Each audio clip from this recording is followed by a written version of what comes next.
And welcome. I imagine Travis will be joining us soon. Welcome to the Coffee in Judo with Steve and Travis. Uh, have a nice show for you today. There's been some competitions. The Pan American Games are going on right now, but we just come off of a tournament in Abu Dhabi where we had some interesting results and some real quality judo too. So we'll talk about that, and I've got some videos there. While we're waiting for Travis, uh, give some of you a little update on what's going on with the coaching side of American Judo. While we're continuing to do our coaches' clinics and live sessions, we're going to start doing a kids workshop starting next month, where we'll be going and working with kids under 10 years old and their coaches, so we can start developing kids and teaching them good fundamentals and quality training for young kids, so we could develop their judo skills at a young age. So we'll be talking about different games that promote fundamentals. And oh, hi Jim, how you doing? Different games that promote fundamentals and different drills that, while the kids are having fun and everything and enjoy doing it, they're not going to know that they're building good, strong judo fundamentals. So it's interesting, and I hope to do this as we move forward around the country at American Judo tournament events or other events that we can, just to pass on the knowledge to young coaches that are very committed and love doing what they do, but don't necessarily have the knowledge of how to do good fundamental drills that will promote judo. So that's what I am trying to do. Hello from Mississippi, Doug. Hey, Doug, how you doing? Uh, and for those of you that ever get a chance to read my blog, it comes out once a month. I do talk judo step by step from day one and going up to the first year and the first tournament. And we're just starting to talk about year number, at the end of year number one, of how we're going to develop our athletes. So you guys that run a club and you have some young kids, or you want to develop athletes, I break it down pretty much step by step. And of course, for you who want the resource of following me with the live sessions that I have once a month, or just reaching out by email, I'm always happy to help out in any way I can. Hello, Florida. Hello, all. So I know Travis and Jimmy were at a BJJ event this weekend. I'm not sure where it was, but it looked pretty big. And I didn't speak with Travis, so I'm not sure if he's going to come or not. But coming late is not unusual for him, so at least in my case. So I don't know. So hopefully he comes soon. I know a lot of you guys like to hear his points of view. One of the things I that I was going to talk with Travis about and get his impression. It seems like the Canadian team, I would say especially the women, but the whole team, they're really moving up a notch. And I mean, obviously in 57 kilos, they've got two world champions. And 63 kilos, they've got the number, well, girl took second in the worlds and she just won Abu Dhabi. And their men are winning medals, and their quality of judo is just going up and up and up. And I'm sure part of that has to do with their whole program under the guise of Nick Gill, who was a phenomenal athlete. But it's clear that what they're doing is working. And if you guys don't have a chance to, hey Ross, how you doing? If you guys don't have a chance to follow international judo, just take a look at the 57 kilo women's division. It is such a stacked division with quality judo. And almost every major competition, you're seeing world champions fight against each other. And again, you're seeing whoever's having the better day is winning.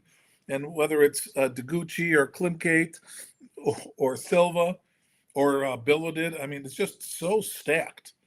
It's so stacked. And if you're a fan of judo, it's just great to watch. It's great to watch, and it's fun. So if you guys get a chance to do that, please do that. How you doing? How do you think the selection procedure will go choosing Klumpke Taguchi?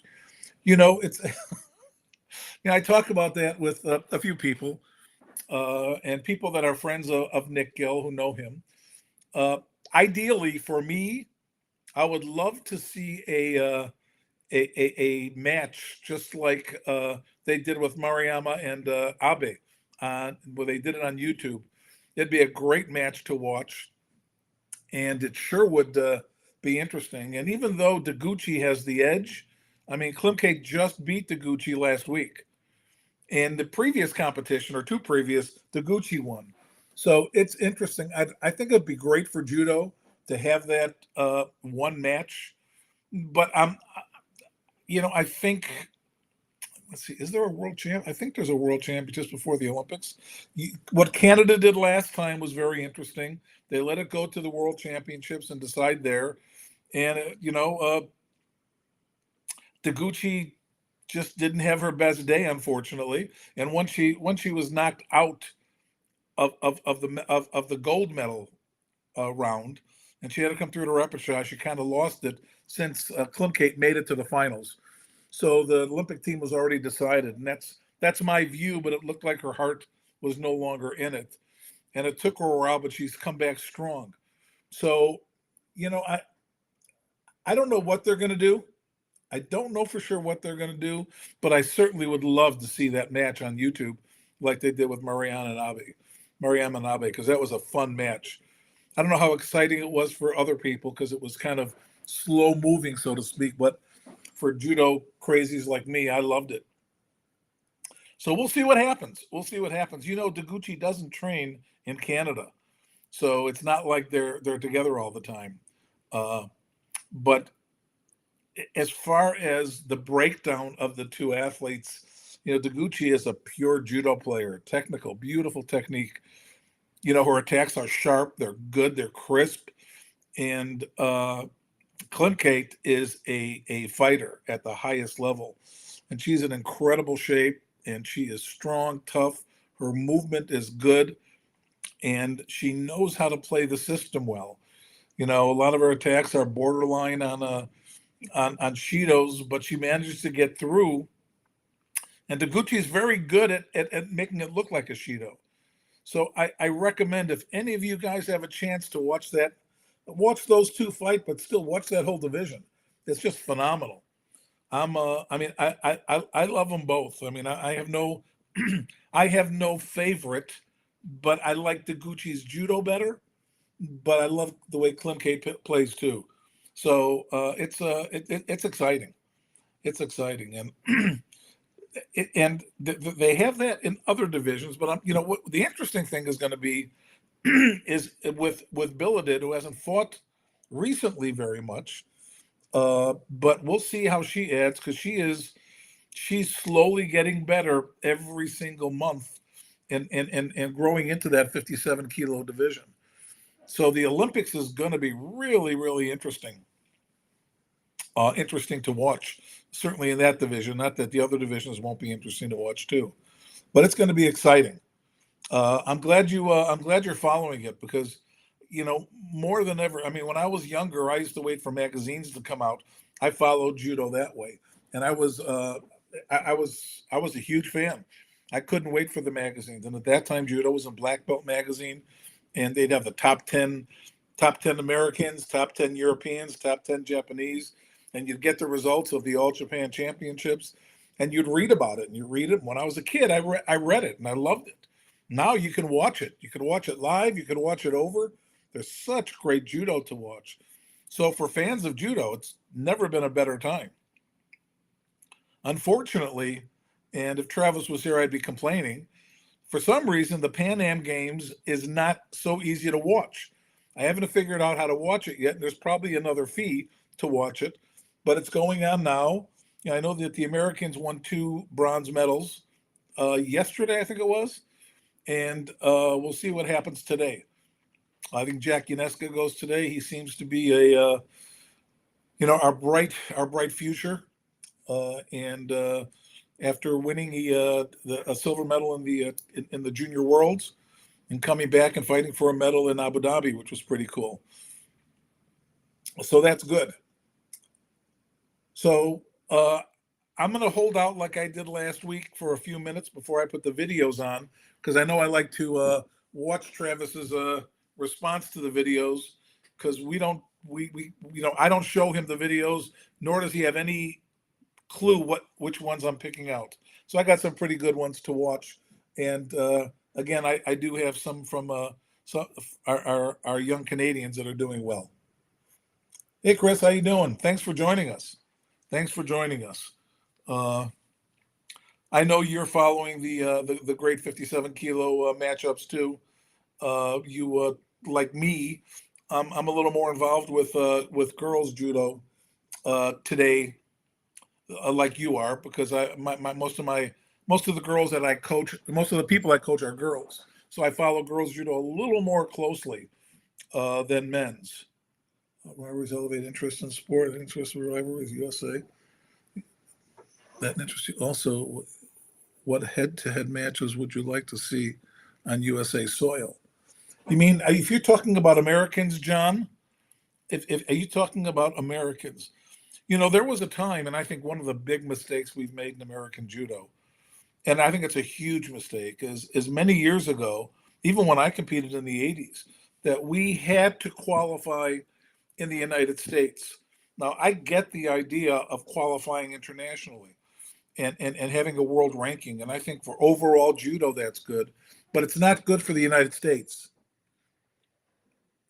Uh, so when I was competing, I fought in my division in the United States with the top people at least 5 times a year.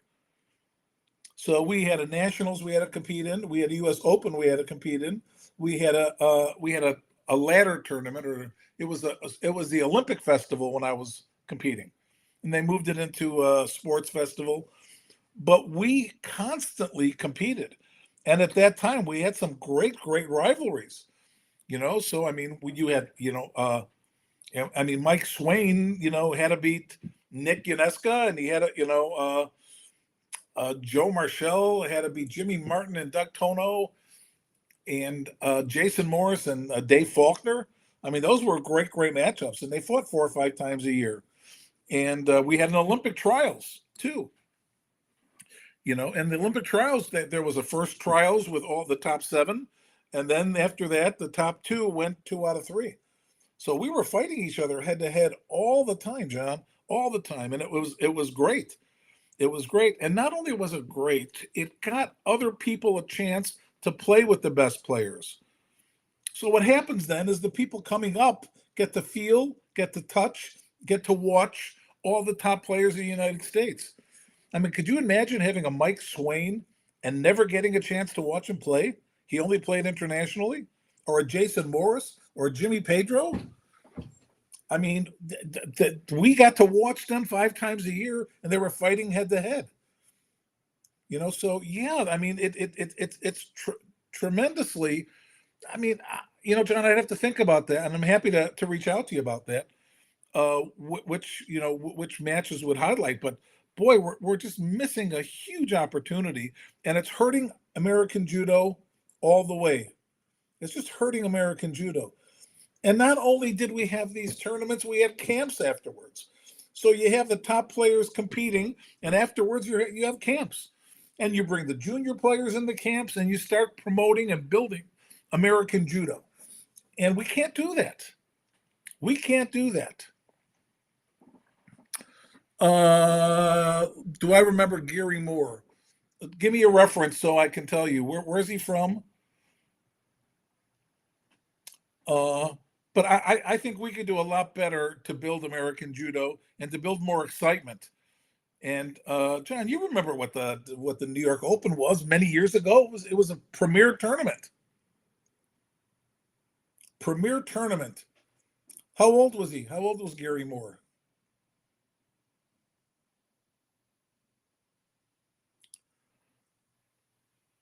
So for you people that just joined us, I believe, I just want to say this one more time before I go to the videos.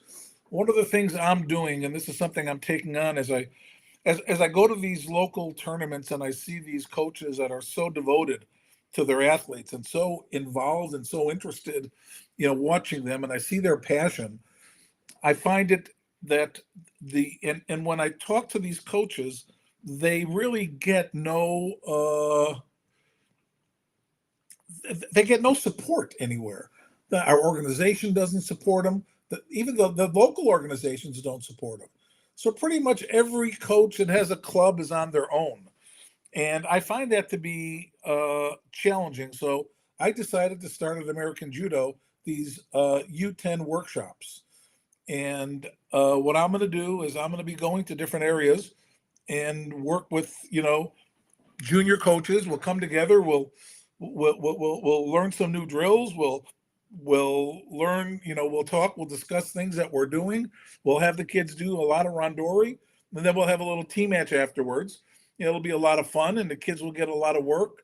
They'll get to do about 10 rounds of randori plus the team match, and it'll, better than a tournament. And plus, we'll get to share some ideas. So it's my hope to bring that around the country and really support the young coaches. And we have to look at them like they're kindergarten teachers, right? These are the people that put our kids on the path to learning. And what they learn at the beginning stages of judo is critical to their future. It's critical that their foundational judo, their basics are there. Because once their basics are there, it becomes easy to teach them and grow. It's no different than anything else, And if you look at other sports, Steve, we could talk about that. You look at other sports and the time they spend. My granddaughter she was playing girls softball. The first 5 lessons were all clinics. Here's how you hold the bat. Here's how you stand. Here's how you swing. Every aspect of the basic judo was taught to them. I work with kids that are 14 years old. They don't know how to hold the gi correctly. I mean, it's something that needs to be done, and these coaches would love to do it if they had the knowledge. And I think it's time we start passing on that knowledge. So that's what we're doing at American Judo, and I think that it's a worthwhile thing. So that's that. So let me you guys let me see. No, so I don't think I remember Gary Moore from Southern California, but I'm getting close to 70 now, so I don't remember as well. But let me go to some videos because we're already getting at the 20-minute mark, and Travis hasn't joined us. I'm going to start quickly with the Abu Dhabi tournament. Hello, Frankie. I'm going to start with the recent Abu Dhabi tournament. Now, I know there's been a lot shown of the Gucci and Klimkate, but underneath the eyes, we've seen that in 63 kilos, they've got this young lady who I don't know her personally, but at some point I will. But she is, what I call. I mean, there's 2 types of athletes, and there's no one better than the other. I mean, Klimkate is someone that is a tremendous condition. She's an incredible fighter. And if there's a 4-minute match, you better beat her 4 minutes. If not, she's going to get you. Now, Jimmy was that way on a different level, but Jimmy was that way. Jimmy was in incredible shape. The fight he fought, he pressured you the whole match. There was never a time he was moving backwards. And I have great respect for athletes like that. That's what makes judo great. And this is just the end of the match, but this is the kind of match the athlete she is. This is the final match in Abu Dhabi. And here she is just putting an end to it with a beautiful uranage. And it's interesting that she, and I'll call her KP because I'm not quite sure how to pronounce her name. It's Bouchard, but I'm not sure, so I'll try not to do that. But, she took second in the world, and she's got phenomenal newaza. And here she is in the final match here, just putting an end to this girl from China. And obviously, she's strong, without a doubt. So I have a soft spot for our Canadian neighbors. Since I'm young, we've trained together. And when we went to, there was a time in the 70s that the U.S. and Canada weren't thought of too highly in judo. And I remember this gentleman, Brian Jacks. For those of you old people that may or may not know who he is, I remember when I was like 18 years old, the first time I met him, he said the next best thing to getting a buy was getting an American. And I remember how insulted I was, and certainly over the years that changed. And not that he wasn't a great player, but he was he was a guy that didn't mind digging at the Americans. But nonetheless, the Canadians Americans have come a long way, and now the Canadians are shining. But let's go to an American who's young, up and coming, and has a real good feel for judo. And I believe this is Jack's not second match to get into the the quarterfinal match. But it's just a beautiful sweep. If we'll watch him getting his grip and using his feet. Oh, it's beautiful, isn't it? It's beautiful. So one of the things when I teach, been a long time since we last got content on this channel. Are you saying you like what I'm saying, or are you saying that I'm not saying what you want? Just tell me what kind of content you're looking at. So nonetheless, when you're grip fighting, when you're playing judo and you're grip fighting, the people that win, the people that understand, and let me just break this down. When you look at a grip fight, I consider that an engagement. It's the same thing as a face-off or a jump ball or I don't know, I can't remember what they call it in lacrosse, but it's where you start even and someone's going to get the advantage. The thing about judo is that in one match, you may have 20 different engagements. So winning that engagement is critical, in competitive judo. It's critical. And when you're trying to get that advantage, you want to be able to get your grip, you want to be able to break grips, you want to be able to deny grips, but also you want to be able to use your feet while you're doing it. And it takes time, it takes practice, but it's something you need to be taught. And Jack does this well. So while he's in the midst of this grip fight and this engagement, we'll watch this again. He's using his feet. Look, he's trying to break the sleeve. He's coming under. He's doing it. He gets his hands free. He forces the movement and uses his foot. So that is, I loved. When I was younger, when I was a competitor, and I still believe it. Ashiwaza is critical to your foundational judo. And for those of you that have been on my live sessions, you've seen, 30-minute sessions with all Ashiwaza. I love it. I love watching it. I love doing it, and it's critical. It's critical. And again, going back to my workshops, I start teaching in the very beginning, day 1, day 2, how to use your feet, how to move your feet, how to sweep from the hips, all of that. So it's important. And again, let's just watch how he sweeps through using his hip all the way through. There it is. Beautiful. Beautiful. I really like that. Let me move up to Deguchi before I go back to something different. So here's the Canadian Deguchi, and she's a beautiful judo player, a world champion, and she has a great Osoto off the grip. You'll watch right there. So she turns that forward. It's like an Oto Harai or So one of the things. So one of the things I point out, and I want you to understand again in our basic foundation, is watch the way she points her toe and grabs the leg.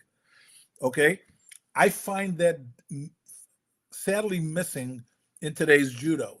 And that's the basic foot position when you do an Osoto. Let me see if I can stop. I can't. Bear with me because this is not too friendly to me. Let's see. So take a look as she lifts her knee up. You see her knee is up here, and watch how she's going to grab the leg. Look how she grabbed the leg. So here, what you see is that she's hooking the leg.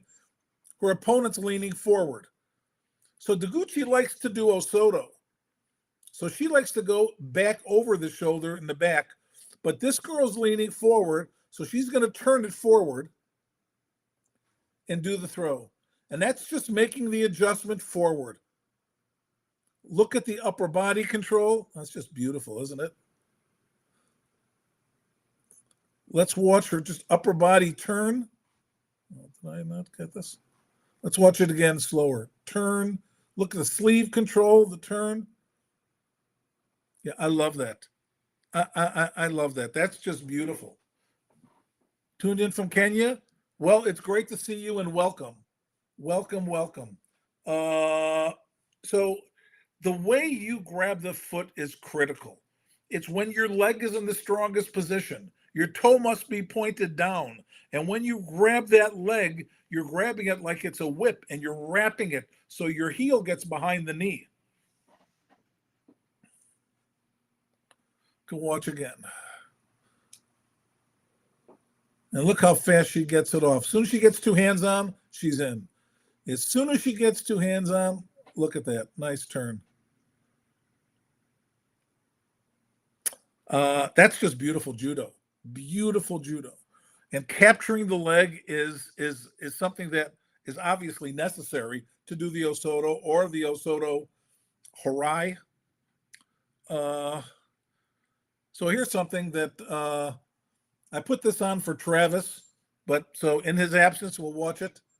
I know he'd love this. This is just watching big guys that are, we're seeing big guys that are, that can move.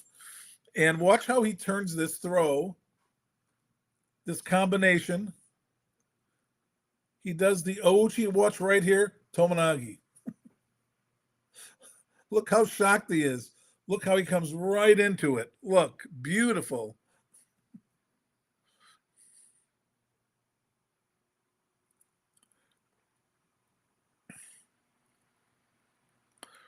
So I can tell you this, as a former heavyweight competitor, these big guys can move.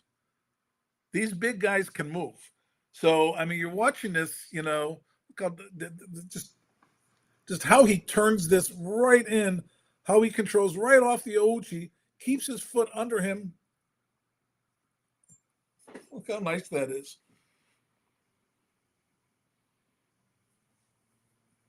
So one of the things I talk about is when you're putting throws together, when you're attacking, keeping your supporting foot under your body allows you to put throws together and also drive harder on the throw you're doing. When you bring your upper body in front of your supporting foot, when your opponent starts moving back, you've got to recover from that. You have to recover. So you need to keep your supporting foot under your body. Again, at my coaching sessions, I go into great detail on this, but I'm just pointing this out since we're talking about content. Hopefully it's good content for you. When you enter your throw, you need to keep your supporting foot under your body. In doing so, you're able to do these combinations. So I have another combination. Let's see what this one is. Oh, this one again. I'm sorry. This one was specifically for Travis because he loves this. Let me start it over again. So when I teach judo, I always talk about putting throws together. Okay, it's nice to be an Inoue and hit a Chimata or Maruyama, and it ends right there. But even them, they have to put throws together. So as you're practicing that, you develop this rhythm that when you do an Ouchigari, you follow with maybe it's an Osoto, maybe it's a Tayo. Watching a Dennis Viru, he does that beautifully, going backward and forward. And here it's with Ippon Seoinage. Now, this is a power Ippon Seoinage, no doubt, but it sure looks nice. I'm sorry, let me get here. Oh, so he's just bumping him off him, which is nice. He's just bumping him off and coming right back into the Seoinage. Let's see one more time. He bumps him off, gets the arm free, and comes right in. He even lifts his right leg. Yeah, this is.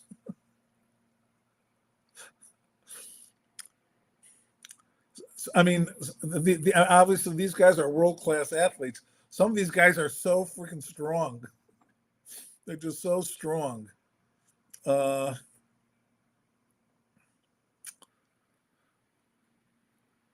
So here's another example of strength. The guy from Portugal, I can't think of his name. I apologize. I should. He's world champion. I shouldn't. But just watch how strong and powerful this judo is as he comes in backwards and throws it forward. Now, he's not fighting a weakling here. Watch how he turns that forward. Finesca, thank you. Thank you. I apologize for that. Yes, Finesca. He's wonderful. Look at that. Now, remember, he's not moving down. He's not moving around, 100 pounds. These are big boys, and it's just so impressive, watching how he's able, and it's unorthodox, but cross grip looks like he's going back and turns it into the Morote. A lesson in power judo. You better believe it. You better believe it. It's funny because I tell people, when I competed, the Soviets in East Germans had a vitamin program that was a little different than they allow today. So I fought some pretty strong guys, and guys that were whatever they were taking was working. So yeah, you have to in the heavier weight divisions. These guys are powerful, just powerful. I can give you names too of the past. I don't know how old you guys are, how you follow judo, but guys like beautiful without a doubt, it's beautiful. It's technique and strength, but yes, it's beautiful. Yeah, but it's so we can go into a little more. We can watch one of one of my favorite guys, Sagimuki. He does a sode. It's a power throw, but small guy in the dojo. People, you're good. Well, hold on a second. Let's just watch Sugi do this sode. You see that? I mean, these guys are so strong. Watch how that throw is stopped, and he's here and it stopped, and he just powers him over. Power.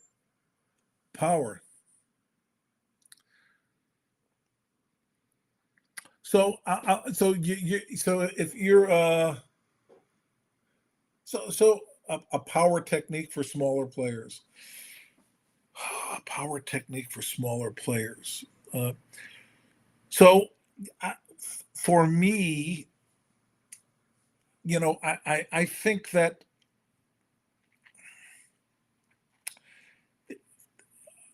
if you're talking about power for your own size, then there are people that do uranagi 60 kilos against 60 kilo players.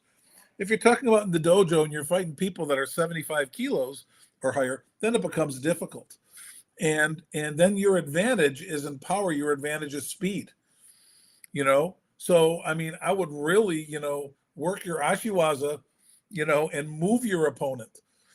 It's really hard, what you always want to take advantage of what your advantage is. So you're fighting someone that you're faster than, you want to use your speed. You fighting someone that you're more powerful than, you want to use your power. Trying to play the game that fits your judo, that's something you can control. So you control it by doing both. It's okay to be able to play power and be able to play speed. But I mean, when you're using your speed, you want to use your ashiwaza. I mean, God, these small players, they do great sanagis, right and left side, great sodes. Use your power, use your speed when you can, and when you're fighting 60 kilos, go ahead and for power. So you do both. And practice on crash pads, practice on move around, do moving against resistance without anyone else trying to attack you. So there's a lot of different things you can do in drilling that makes it work for you. But remember, play to your advantage. And that's something that you want to do when you're competing too. Always play to your advantage. So we'll watch. This is another Canadian in Abu Dhabi going for the bronze medal. Big guys again, and we'll just see how he manages to get this Harai off there.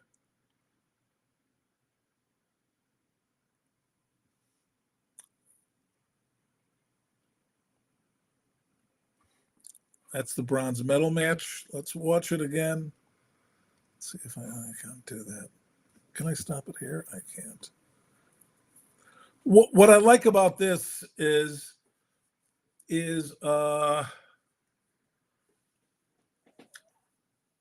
like how he adjusts, and again, it's simple, but it's something that I So here he is, hipping in, and the hip is just not enough. It's just not enough, and then he goes and just does that little foot outside and gets that Harai part of it. He's hipping in, it's not working. There's the leg, boom.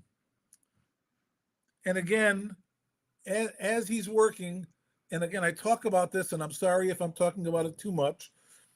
Where you're at relative to your opponent is always critical. Now, if his leg, if I guess he's a left, if his right leg wasn't in the right position, it'd be difficult for him to lift his other foot up. So here we are. So he's close in there, and now he's close enough to get that Harai off. Front Uranagi, front Uchimata, too beautiful of a technique not to train. Yeah, I hear you. I think you should try everything in judo, but it's like if you're tall and thin, I would start with throws where you get the advantage of your body. I have 3 girls that are tall and thin, and we're doing Osoto, we're doing Uchimata, we're doing Ouchi. We're using the length of our legs to as a benefit, and it doesn't mean it ends there, but that's where it starts. I've got people that are small and quick. We're going to be doing Sayanagi, and Sodes and stuff like that. So I mean, we find the judo that fits our body best that we can do. But again, judo's fun, and you should do what's fun, and it's not unusual for people to I mean, is it too much of a power technique for a smaller player? I can't express enough. You're asking me about power. It's all relative. It's not too much power to fight 60 kilos and do it.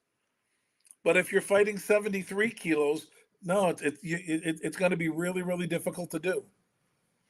If you like doing it, do what you like to do. If you're asking my advice as a coach for competitive judo, I would say probably not. I'd have to see you, and maybe you have an unbelievable a feel for that move, and that may be different. But the truth is, you want to do throws that are going to fit your body and be the most beneficial to winning the matches. But I get it. Let's see where I'm at. We got this. Did I get the combo 2 on there? I did. I got this. I got this one. Here, I'll do this one. So here's another sode I like. It's a one-handed sode, and it's just a beautiful technique.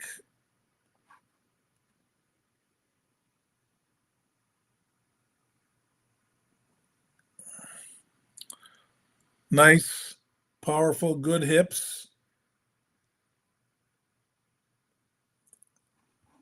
Let's watch again how he brings his opponent around.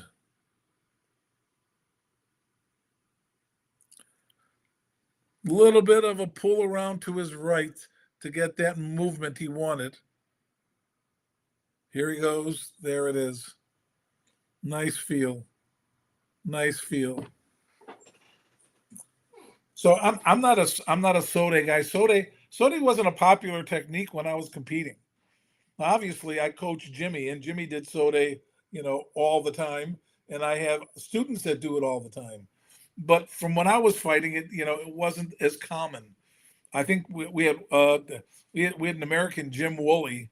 Any of you remember him? I don't know. He had a real good sode, and he did really well. Great judo player, great guy too, but a great judo player. He did sode, and he was my first real introduction to that, doing that throw all the time. So it's pretty cool. So videos are done. We talked about Abu Dhabi. The Pan American Games are going on now. I don't know how to watch them because somehow my IJF pass doesn't work. But hopefully I can find a way to watch it and see how they do. And as we watch to the lead up to the 24 Olympics, I have an interesting question: is how are we going to qualify for the 28 Olympics in the United States? Because we get a player in each weight class. So we get to put a player in every weight class. And to this moment, I don't know how they're going to decide to do it. Is there going to be a trials? How are we going to qualify? So it's an interesting thought. And I've asked the powers that be, and they don't have an answer yet. But it's an interesting to think about, how we're going to do that and how we're going to pick the team. And it's my hope that we go back to having to earn points in the United States and start having these head-to-head competitions in our national and regional tournaments again, so we can get them into our states and get to watch them fight and get a chance to feel them. And I think it would be better for American judo all around. So that's my hope. I don't know if everyone agrees with me, but I think that would be fantastic if we did that again. And then start adding camps again to that, so we have the top players and we get to actually get trained with them. It'll make American judo better all around. And boy, I hope we do that. I hope we do that. There was a time that I had a say. I don't know how loud my voice is right now, but I'm gonna speak it out to anyone who will listen to me. Travis has a little closer relationship than I do, but I'm hopeful they do that and bring back American judo back to America, where we can actually watch it and see it and be more of a part of it. I think it'll grow American judo much better. And what will happen too is that our U.S. Opens and our tournaments like that, when our best Americans are playing, people will come from other countries to fight in there. Years ago at the U.S. Open, it wasn't uncommon to have a world champions there. Japan sent a team, Korea sent a team, Cuba sent a team, Germany, France. Our U.S. Opens back in the 80s were huge. And then we had camps afterwards. So I think that we're missing the boat there. And I know things have changed, but it's not benefiting USA. So hopefully they do that. Boy, I hope you're right. I hope you're right. I hope judo in the U.S. is revitalized. I hope they listen to reason, and I hope we look to grow judo overall. Well, I do appreciate you guys chiming in and listening. I appreciate the questions. I hope you enjoyed the videos. I just want you to know that my email, steve@americanjudo.com. If you have any preference of videos you want to see, I have a pretty good library and I'm pretty good at finding them. If you have any players that you like that you want to see, I'm happy to put them up as long as you allow me not to tell Travis so he could see it and live. But I'm happy to do it. If you have techniques you want to see, I'm happy to put it up there too, so we can we can watch things that you choose to watch. And there's tons of judo out there to watch and learn from, and I spend a lot of time watching videos. So I'm happy to do that. And and if that's something while you're watching you want some of that, I'm happy to do that. Well, thank you so much for joining. I hope you enjoyed it. I hope you enjoyed listening to me alone. I know Travis adds a lot to it, but today you were stuck with me. You guys have a great rest of your weekend. And listen, reach out to me if you want to see something. I'll make it happen. Take care, you all. Well, this stream app, well, Travis isn't here. So when Travis is here, it's a little different. This is more of my stream when my live coaches session that I do. But you guys are welcome either way. So thanks for joining in, everyone. I appreciate it. Hope you enjoyed it. And go ahead and let me know. Send me an email. Have a good rest of your weekend with your ukigoshi. Yeah, we have videos on that. I mean, you should have access to the videos. If not, send me an email and I'll tell you where to get it. Again, steve@americanjudo.com. Thanks for joining from Peru. Thank you very much. I hope you enjoyed it. Good day, everybody.